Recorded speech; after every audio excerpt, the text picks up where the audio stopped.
que liga Brasil e Argentina. Te amo. Te amo. Que legal esse trabalho.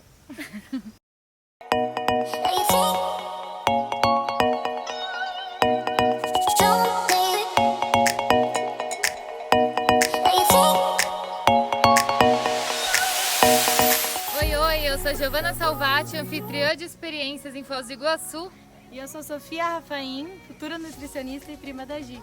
E nós estamos aqui na Cachoeira do Eremita, conhecida também como Pico dos Sonhos. Olha só o que eu tenho aqui atrás, o pôr do sol na Ponte da Fraternidade, a ponte que liga Brasil e Argentina.